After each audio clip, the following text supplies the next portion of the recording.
ସହିଯିବି ରେ ହେଲେ ମୋ ଛାତିରେ ବାଲି କୋରାଟେ ବାଜିଗଲେ ମୋ କଲିଜା ରକ୍ତାକ୍ତ ହେଇଯିବ ରେ ମୋ କଲିଜା ରକ୍ତାକ୍ତ ହେଇଯିବ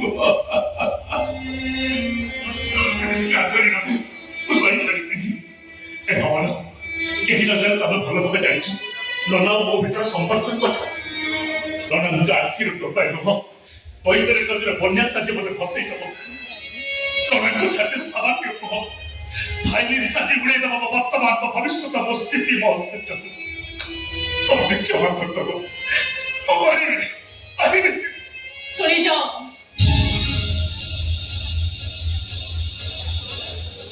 ଏତେବେଳେ ଯାଏ ମୁଁ ମୋ କଥା କହୁଥିଲି କିନ୍ତୁ ଏବେ ଜଣେ ମହାପୁରୁଷଙ୍କ କଥା କହିବି ଯୋଉ ମହାପୁରୁଷଙ୍କ କଥା ଶୁଣି ମୁଁ ତାଙ୍କ ଉପରେ ଭରସା କରିଥିଲି ଯାହା ଶୁଣି ମୁଁ ଭାବିଥିଲି ଏତେ ମହାନ ଆଦର୍ଶର ମଣିଷ ମୋ ମନ କଥା ବୁଝିବେ ଯୋଉଥିପାଇଁ ମୁଁ ସାହସ ବାନ୍ଧି ବେଟିରେ ବସି ତାକୁ ବାହା ହେଇଥିଲି ମୋର ବିଶ୍ୱାସ ଥିଲା ମୋ ବାପା ଭାଇ ସିନା ମତେ ବୁଝିଲେନି ହେଲେ ଦେବତୁଲ୍ୟ ମଣିଷ ମତେ ନିଶ୍ଚୟ ବୁଝିବେ ପ୍ରଥମ ଦେଖାରେ ସେ ମହାପୁରୁଷ ମତେ କହିଥିଲେ ସୂରିଆ ପଣ୍ଡା ନାରୀ ଜାତିକୁ ମାର ସମ୍ମାନ ଦିଏ এই নারী জননী জয়া ভগিনী সুতা এই নারী লক্ষ্মী এই নারী দুর্গা ମୋ ଦେଶ ମୋ ମାଟି ବି ଜଣେ ନାରୀ ଆଉ ସେଥିପାଇଁ ମୋ ଦେଶର ନାଁ ଭାରତ ମାତା ସେମାନଙ୍କ କଥା ଶୁଣି ମୁଁ ପୁରା ପାଗଳି ହେଇଯାଇଥିଲି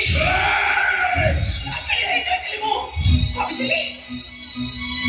ଭାବିଥିଲି ସବୁବେଳେ ସେ ମତେ ବୁଝିବେ ହେଲେ ଜାଣିନଥିଲି ଗୋଟେ ସୁନ୍ଦର ଝିଅର ସୁନ୍ଦର ଚେହେରା ଗୋଟେ ଜ୍ଞାନୀ ଗୋଟେ ମଣିଷକୁ ସ୍ୱାର୍ଥପର ସଜେଇ ଦିଏ ଭାବିନଥିଲି ମୋ ଦେହର ଆକର୍ଷଣ ମୋ ଭାବନାର ଦେବତାକୁ ରାକ୍ଷସରେ ବଦଳେଇ ଦବ ବୁଝିଗଲି ନାରୀର ମାଂସ ପାଖରେ ସବୁ ମଣିଷ ଭୋକିଲା ବାଘ ଜଣେ ନାରୀର ଅମତ ଅତ୍ୟାଚାର ଆକର୍ଷଣରେ ପ୍ରତ୍ୟେକ ମଣିଷ ଯୌନ ବିକାରଗ୍ରସ୍ତ ରୁହନ୍ତି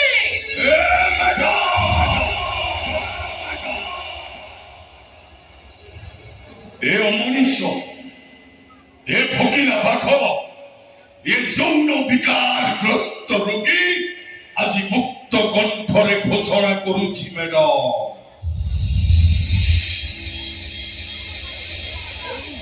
ଆଜିଠାରୁ ତମେ ମୋ ସାନ ଭାଇ ହାପିର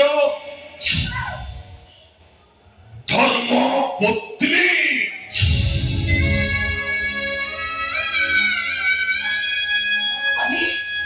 हे मैडम ये सूर्या पंडा जौन विकारग्रस्त रोगी को बरं जौन लगाम छड़ा घोड़ा को काबू करी रखी थिबा एकाकी असहाय मनुष्यटिए एबे भी ए दुनिया रे एमिति मनुष्य अछंती मैडम सुंदर झियर सुंदर रूप को देखिले भौणीर राखी बंधा कथा मने पकांती आ नारीर उन्नत बक्षरे अजरतरे नजर पड़गले पिला दिने भोक कले माँ छाती की अंडारी अंडारी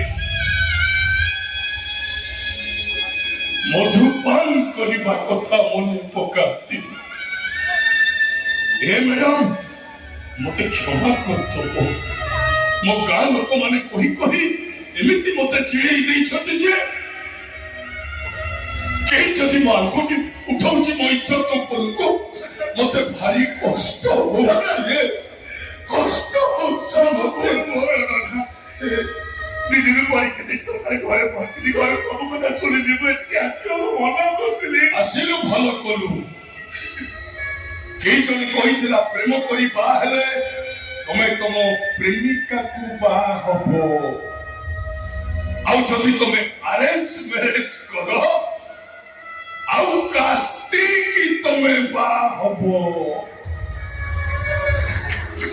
ए हबी के किछि जानिबा गुरु तमे दिजन ए घर छाड़ी पड़े जावली पड़े जाओ तमे पड़े जा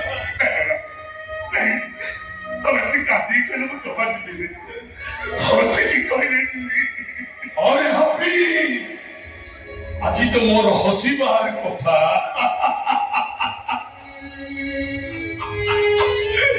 হসিবার কথা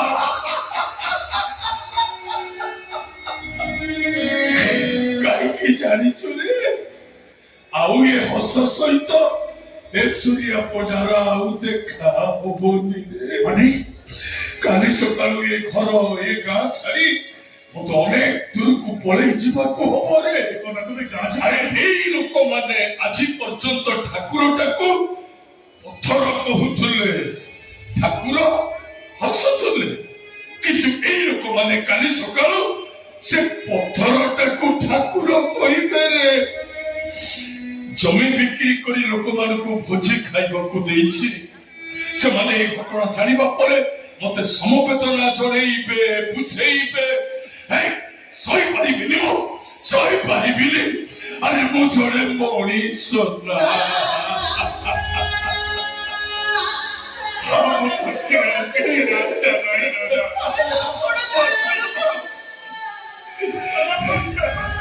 ଯାହାବି ଏ ସୂର୍ୟ ପଣ୍ଡା ତମକୁ ଆଶୀର୍ବାଦ କରୁଛି, ତମ ଦାମ୍ପତ୍ୟ ଜୀବନ ସୁଖମୟ ହଉ। ଯା।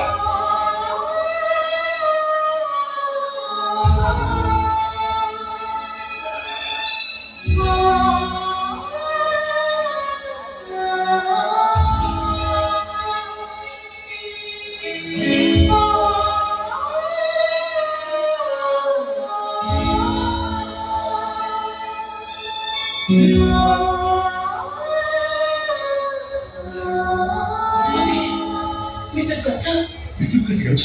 ଏବେ ଯଦି ବାହାରକୁ ଚାଲିଯିବା, ମୋ ବାପା ଭାଇ ଯେମିତିକା ଲୋକ, ସେମାନେ ଯେମିତି ଆମକୁ ଖୋଜି ଖୋଜି ବାହାର କରିବେ, ତମତେ ଯାହା କରିବେ ସେମାନେ ମତେ ମାରିଦେବେ। ସେମାନେ ତମକୁ ମୋ ପାଖରୁ ନେଇଯିବେ, ତମ ବିନା ମୁଁ ଗୋଟେ ମୁହୂର୍ତ୍ତ ବି ବଞ୍ଚି ପାରିବିନି। ସେଇଥିପାଇଁ କହୁଛି ଆଜି ଆମର ଏଇଠି ଚତୁର୍ଥୀ ହବ। ଏଇଠି ଚତୁର୍ଥୀ ହବ ମାନେ? ହଁ ଚତୁର୍ଥୀ ମହାବିଦ୍ୟାଳୟ ହେଇଯିବା ପରେ ଆମ କୋଳ ଗୋଟେ ପିଲାଟି ଆସିଗଲା ପରେ ଆଉ ସେମାନଙ୍କୁ ଅଲଗା କରିପାରିବେନି।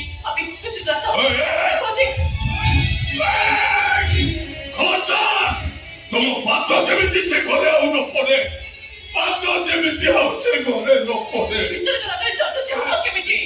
ରଜନୀଗନ୍ଧା ଫୁଲର ବାସ୍ନାରେ ମୋ ପାଇଁ ଆସୁଛି ବସର କର। ସେ ରଜନୀଗନ୍ଧା ଫୁଲକୁ ଛିଣ୍ଡି ଟିକ୍ କରି ନର୍ଦ୍ଦମାକୁ ଫେଙ୍କି ଦେବି। ଆଉ ସେ ବାସନ ଶେଷ ହାଣି ପକେଇବି।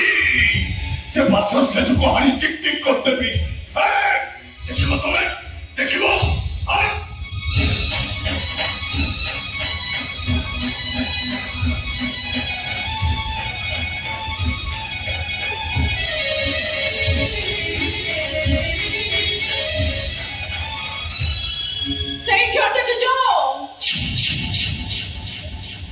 ଫୁଲ ଯଦି ଛିଡେଇ ଦବାର ଥିଲା, ବାସନ ଶେଷକୁ ଯଦି କାଟି ଦବାର ଥିଲା, ତାହେଲେ ଟିକେ ଆଗରୁ କାହିଁକି ଆଶୀର୍ବାଦ ଦଉଥିଲ?